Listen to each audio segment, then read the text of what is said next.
ഒരു കാലത്ത് mobile phone ഒരു വിപ്ലവം തന്നെ സൃഷ്ടിച്ചു. അതിന്റെ തുടർച്ചയായിട്ടാണ് ഇന്ന് നമ്മൾ ഒരു ഡിജിറ്റൽ യുഗത്തിൽ എത്തി നിൽക്കുന്നത്. ഈ ഡിജിറ്റൽ യുഗത്തിൽ ഒഴിവാക്കാൻ പറ്റാത്ത ഒരു വസ്തുവായി മാറിക്കൊണ്ടിരിക്കുകയാണ് ഡ്രോണുകൾ. എല്ലാവർക്കും അല്ലെങ്കിൽ കൂടി ഡ്രോണുകൾ പറത്തുവാൻ സാധാരണ മനുഷ്യർക്കും സാധിക്കും. അല്ലെങ്കിൽ അതിന് എന്തൊക്കെ നിയമങ്ങളാണ് എന്നൊക്കെയാണ് ഇന്നത്തെ വീഡിയോയിലൂടെ പറയാൻ പോകുന്നത്. ഇന്ത്യയിൽ ഒരു ഡ്രോൺ വിപ്ലവം തന്നെ നടക്കാൻ പോവുകയാണ്. കളിപ്പാട്ടങ്ങളിലൂടെ വികസിച്ച് പ്രതിരോധ രംഗത്തും വിവാഹ ചടങ്ങുകളിലും മറ്റു മേഖലകളിലും ഫോട്ടോഗ്രാഫി രംഗത്തും ഒഴിച്ചുകൂടാനാകാത്ത ഒരു ഘടകമായി ഇന്ന് ഡ്രോൺ വ്യവസായം മാറിക്കഴിഞ്ഞിരിക്കുന്നു. 80കളിൽ ഇന്ത്യയിൽ തുടക്കമിട്ട കമ്പ്യൂട്ടർ വിപ്ലവത്തിന് സമാനമായ ഒരു മുന്നേറ്റം ഡ്രോൺ വ്യവസായത്തിലും ഉണ്ടാകും എന്ന് തന്നെയാണ് വിദഗ്ധരുടെ അഭിപ്രായം. രാജ്യത്തെ പുതിയ ഡ്രോൺ ഉപയോഗ ചട്ടങ്ങൾ 2018 ഡിസംബർ 1 മുതൽ തന്നെ പ്രാബല്യത്തിൽ വന്നിരുന്നു. റിമോട്ട്ലി പൈലറ്റഡ് എയർക്രാഫ്റ്റ് എന്ന വിഭാഗത്തിന് കീഴിലാണ് ഡ്രോണുകളെ ഉൾപ്പെടുത്തിയിരിക്കുന്നത്. നിയമത്തിൽ ഭാരമനുസരിച്ച് ഡ്രോണുകളെ nano, micro, small, medium, large എന്നീ 5 വിഭാഗങ്ങളിലാണ് ഉൾക്കൊള്ളിച്ചിരിക്കുന്നത്. സ്മോൾ, മീഡിയം, ലാർജ് വിഭാഗത്തിലുള്ള ഡ്രോൺ ഉപയോഗിക്കുന്നവർക്ക് പ്രായപരിധി 18 വയസ്സും കുറഞ്ഞ വിദ്യാഭ്യാസ യോഗ്യത 10ാം ക്ലാസ്സുമാണ്. ഇംഗ്ലീഷ് അറിഞ്ഞിരിക്കുകയും വേണം. ഡ്രോൺ പറത്തുന്നതിന് റിമോട്ട് പൈലറ്റ് ലൈസൻസും നേടേണ്ടതുണ്ട്. ഇതിനുള്ള അനുമതി നൽകുന്നതിനായി ഡിജിറ്റൽ സ്കൈ പ്ലാറ്റ്ഫോം പ്രവർത്തനവും ആരംഭിച്ചിരിക്കുന്നു.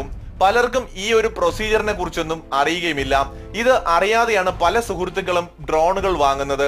ഓൺലൈൻ വഴിയും മറ്റും പർച്ചേസ് ചെയ്യുന്ന ഇത്തരം ഡ്രോണുകൾ വാങ്ങിക്കഴിയുമ്പോഴാണ് അതിന്റെ നിയമക്കുരുക്കുകൾ പലരും തിരിച്ചറിയുന്നത്.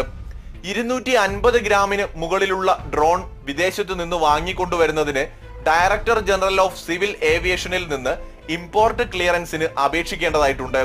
രാജ്യരക്ഷയുമായി ബന്ധപ്പെട്ട് ഡ്രോൺ പറത്താൻ നിരോധനമുള്ള ഇടങ്ങളുടെ വിശദാംശങ്ങൾ ഡയറക്ടർ ജനറൽ ഓഫ് സിവിൽ ഏവിയേഷന്റെ വെബ്സൈറ്റിൽ ലഭ്യമാണ്. ഡ്രോൺ ഉപയോഗത്തിനുള്ള ഉയരപരിധി 400 അടി വരെയാണ്. ഇതിനോടൊപ്പം ഈ ചെറു ആളില്ലാ വിമാനങ്ങൾ എന്തൊക്കെ ആവശ്യങ്ങൾക്ക് ഉപയോഗപ്പെടുത്താനാവും എന്ന് കണ്ടെത്താൻ സർക്കാരും കോർപ്പറേറ്റുകളും തിരക്കിട്ട ചർച്ചയിലുമാണ് ഇപ്പോൾ. ആരോഗ്യ, റീറ്റെയിലർ, സുരക്ഷാ മേഖലകളിൽ അനന്ത സാധ്യതകളാണ് ഡ്രോൺ വ്യവസായത്തിന് മുന്നിൽ തുറന്നു കിടക്കുന്നത്.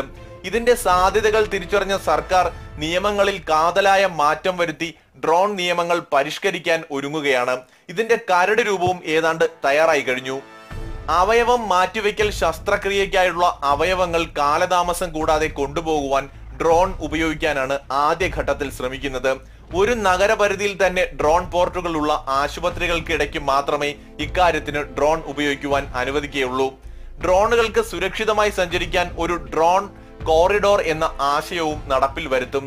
മുംബൈയിലെ ഫോർട്ടിസ് ഹോസ്പിറ്റൽ മുംബൈ IITയുമായി സഹകരിച്ച് ഇതിനുള്ള സാധ്യതാ പഠനങ്ങൾ നടത്തിയിരുന്നു. ഡ്രോണിൽ റീറ്റെയിലർ ഡെലിവറി നടത്തുന്നതിന് ആഗോള ഭീമന്മാരായ ആമസോൺ, ഫ്ലിപ്കാർട്ട് പോലുള്ള കമ്പനികൾ സർക്കാരിനെ സമീപിച്ചിട്ടുണ്ട്. ഊബർ ഈറ്റ്സ് പോലുള്ള ഫുഡ് ഡെലിവറി കമ്പനികളും ഡ്രോൺ ഡെലിവറിയുടെ സാധ്യത പരീക്ഷിക്കാൻ കാത്തു നിൽക്കുന്നു. ഇപ്പോൾ തന്നെ ഡ്രോൺ വ്യവസായത്തിൽ പല സ്റ്റാർട്ടപ്പുകളും നിലവിൽ വന്നിട്ടുണ്ട്. ബംഗളൂരു ആസ്ഥാനമാക്കിയുള്ള സ്കൈലാർക്ക് ഡ്രോൺസ് ആണ് ഇതിൽ പ്രധാനപ്പെട്ടത്. 27 വയസ്സു മാത്രമുള്ള മുകിലൻ രാമസ്വാമിയാണ് സ്കൈലാർക്കിന്റെ സ്ഥാപകൻ. 1 മണിക്കൂറിൽ 20 കിലോമീറ്റർ വരെ പറത്താവുന്ന ഡ്രോണുകൾ സ്കൈലാർക്ക് നിർമ്മിക്കുന്നുണ്ട്. പക്ഷേ കർശന നിയമങ്ങൾ മൂലം അവർ ഡ്രോണുകൾ വിപണിയിൽ വിൽക്കുന്നില്ല. മറിച്ച് തങ്ങളുടെ ഇടപാടുകാർക്ക് ഡ്രോൺ സർവീസ് ലഭ്യമാക്കുകയാണ് കമ്പനി ചെയ്യുന്നത്. ഇന്ന് ലോകത്ത് ഡ്രോൺ സാങ്കേതിക വിദ്യയിൽ മുന്നിൽ നിൽക്കുന്നത് DJI എന്ന ചൈനീസ് കമ്പനിയാണ്.